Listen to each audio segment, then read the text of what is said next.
যথাযোগ্য মর্যাদা ও ভাবগম্ভীর পরিবেশে বরিশালের বাকেরগঞ্জে অমর ২১শে ফেব্রুয়ারি ও আন্তর্জাতিক মাতৃভাষা দিবস পালিত হয়েছে।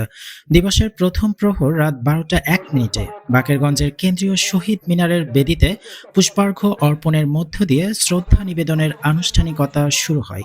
শ্রদ্ধা নিবেদনের এই মহেন্দ্রক্ষণে বরিশাল ৬ আসনের সংসদ সদস্য বীর মুক্তিযোদ্ধা আলহাজ আবুল হোসেন খানকে সাথে নিয়ে বাকেরগঞ্জ প্রশাসনের পক্ষ থেকে পুষ্পস্তবক অর্পণ করেন উপজেলা নির্বাহী অফিসার রুমানা আফরোজ।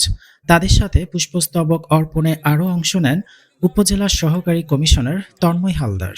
শ্রদ্ধা নিবেদন শেষে তারা ভাষা আন্দোলনের বীর শহীদদের স্মরণে কিছুক্ষণ নীরবতা পালন করেন এবং তাদের আত্মার মাগফিরাত কামনা করেন। শ্রদ্ধা নিবেদন শেষে সংসদ সদস্য বীর মুক্তিযোদ্ধা আবুল হোসেন খান বলেন, ৫২র ভাষা আন্দোলনই ছিল আমাদের স্বাধীনতার বীজ।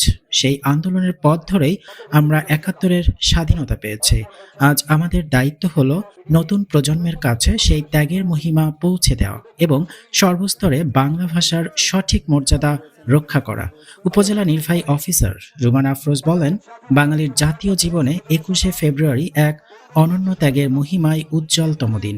শহীদদের রক্তে ভেজা আমাদের এই প্রিয় মাতৃভাষা আজ বিশ্ব দরবারে প্রতিষ্ঠিত। নতুন প্রজন্মের কাছে এই ত্যাগ ও দেশপ্রেমের চেতনা ছড়িয়ে দিতেই আমাদের এই আয়োজন। এ সময় বাকেরগঞ্জ থানা পুলিশের একটি চৌকস দল ভাষা শহীদদের সম্মানে গার্ড অব অনার প্রদান করেন। অনুষ্ঠানে উপজেলা প্রশাসনের বিভিন্ন দপ্তরের কর্মকর্তা, বীর মুক্তিযোদ্ধা, রাজনৈতিক নেতৃবৃন্দ এবং স্থানীয় গণ্যমান্য ব্যক্তিবর্গ উপস্থিত ছিলেন।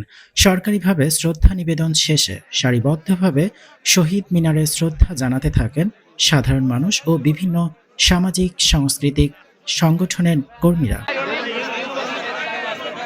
হিন্দু বৌদ্ধ খ্রিস্টান ঐক্য পরিষদ বাকেরগঞ্জ উপজেলা শাখা সরকারি প্রাথমিক শিক্ষা পরিবার